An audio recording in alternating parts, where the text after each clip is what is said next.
Hace años, cuando trabajaba sobre un tejado en uno de los días más calurosos que Suiza había registrado en su historia, acabé desplomándome por un golpe de calor. La descontrolada subida de temperatura por encima de 40 grados de mi cuerpo hizo que acabara siendo transportado en ambulancia al hospital. En la sala donde me recuperaría, otro hombre, sobre su camilla, me acompañaba por los mismos motivos. Me dijo que habíamos tenido suerte.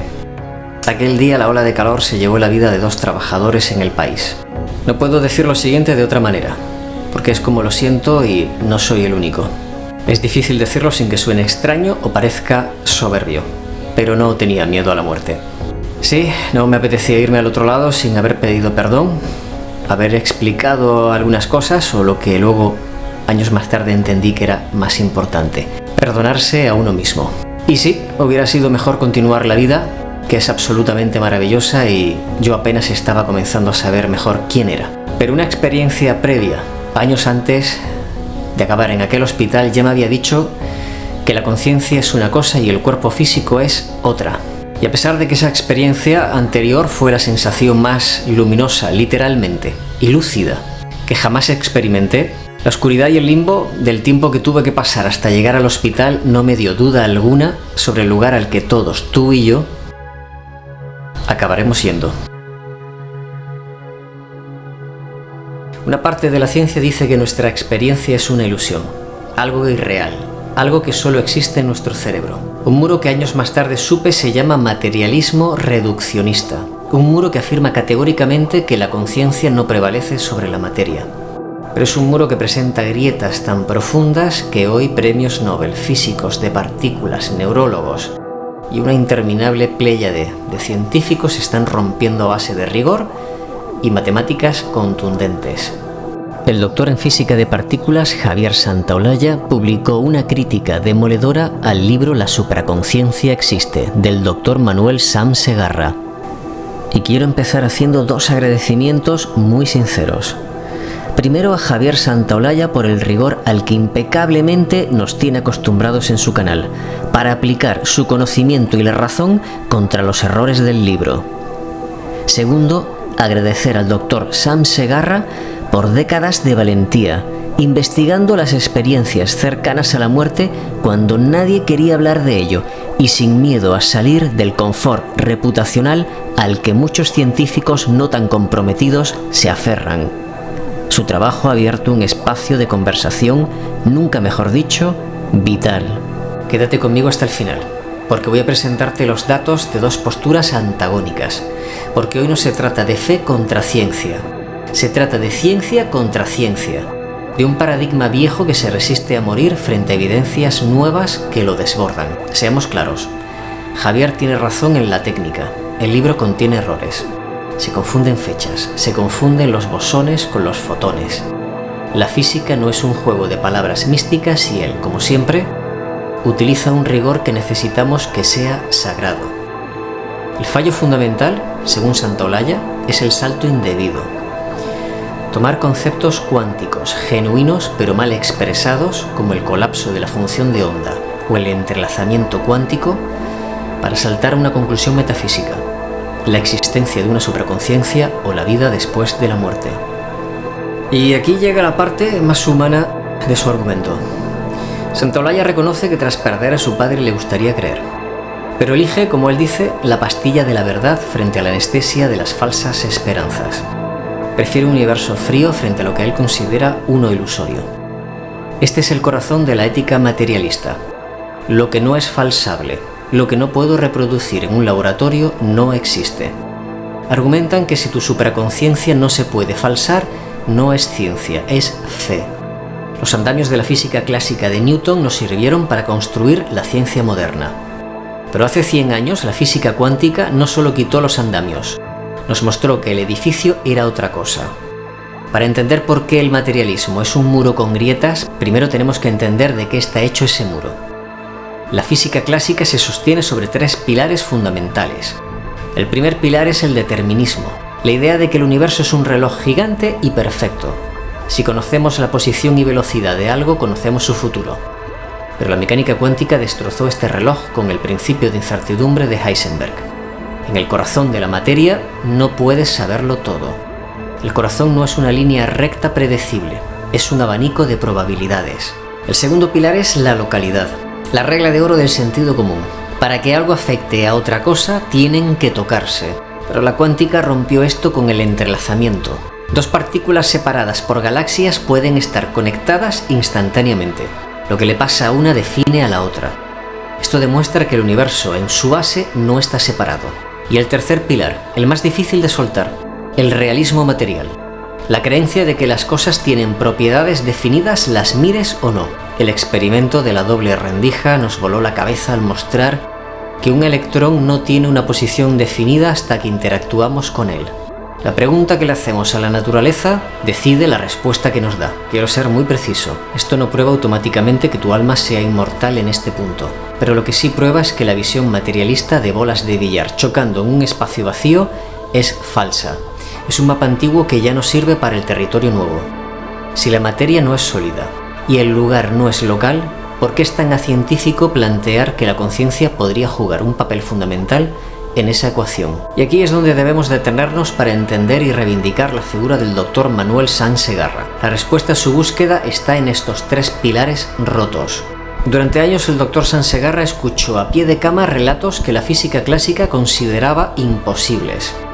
Pacientes describiendo hechos a kilómetros de distancia, más tarde absolutamente verificados, o mostrando lucidez con cerebros apagados. Tenía dos opciones: negar lo que veían sus propios ojos y llamar locos a sus pacientes, o buscar un mapa nuevo. Sanz Segarra se aferró a la cuántica no por moda, sino por necesidad. Buscaba un marco teórico donde la conciencia pudiera ser libre. Y esa valentía científica lo llevó a descubrir que no estaba solo. En su búsqueda se encontró con gigantes de la medicina. Hablo de figuras como la doctora Luján Comas, un especialista en anestesiología y reanimación con 32 años de trayectoria en el Hospital Vall d'Hebron de Barcelona, parte del equipo pionero del primer trasplante bipulmonar de España.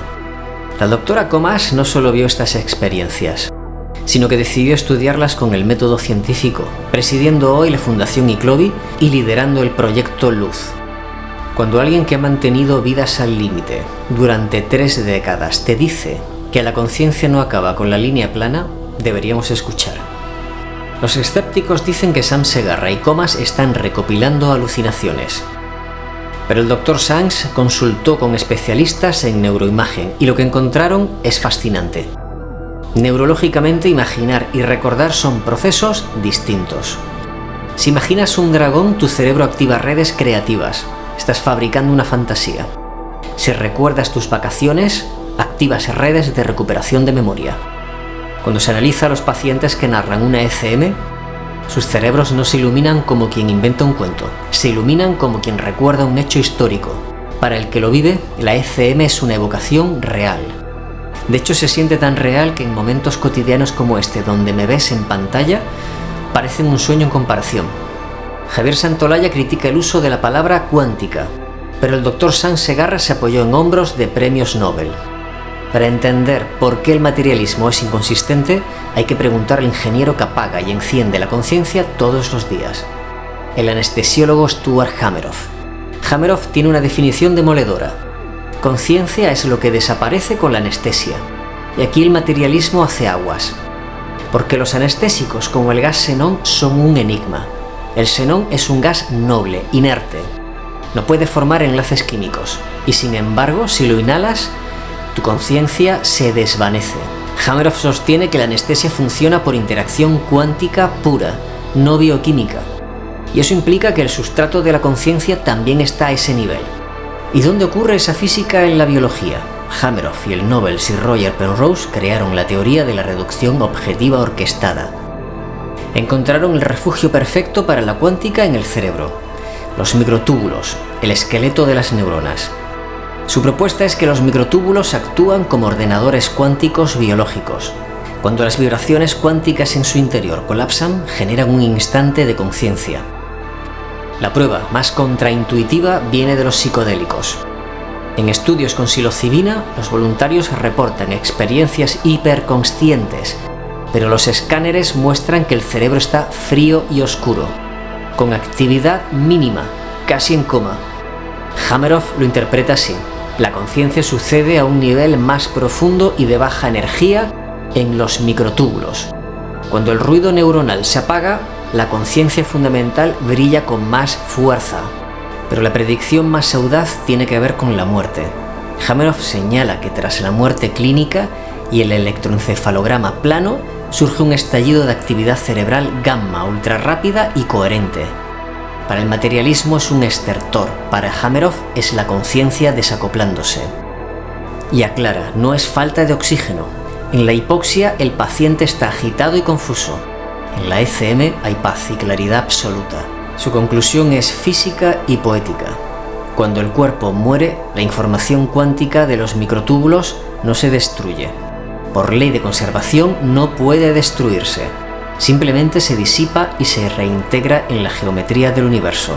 Él lo llama, sin miedo alguno, un alma cuántica. Y su equipo en Princeton ya ha demostrado en laboratorio que los anestésicos borran efectos cuánticos en microtúbulos, dando respaldo empírico a su teoría. Esto le ha hecho ganar 2 apuestas frente a sus detractores. Ante este panorama, la neurociencia materialista tiene su contraataque. Trabajos como los de la doctora Jimo Borjigin muestran que al morir el cerebro sufre una tormenta de neurotransmisores y actividad eléctrica.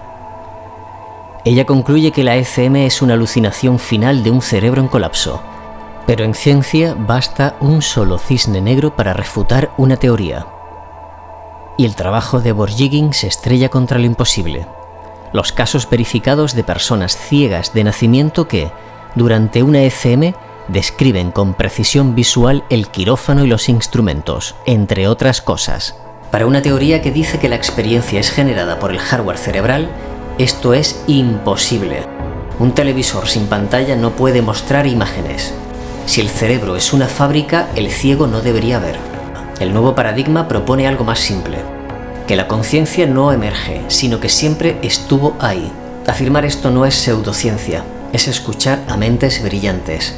Al filósofo David Chalmers y su problema duro, al neurocientífico Alex Gómez Marín y su idea del cerebro como filtro, a Federico Fagin, padre del microprocesador para quien somos sondas de una entidad mayor, o a Paco Calvo, que ha demostrado en la Universidad de Murcia que las plantas pueden ser anestesiadas sin tener cerebro, sugiriendo que la sensibilidad es intrínseca a la vida. Existen marcos matemáticos, físicos, filosóficos y biológicos que nos dicen que la conciencia es el tejido de la realidad. Y aquí quiero rendir homenaje a quienes han llevado esta antorcha en el campo clínico, al doctor Raymond Moody, al doctor Ping Van Lommel, a la doctora Luján Comas y sí, al doctor Manuel Sanz Segarra. Se dice que el que cree no necesita pruebas, y para el que no cree, ninguna prueba será suficiente. Que yo crea no significa que vaya a dejar de presentarte aquí todas las pruebas posibles de todas las partes posibles.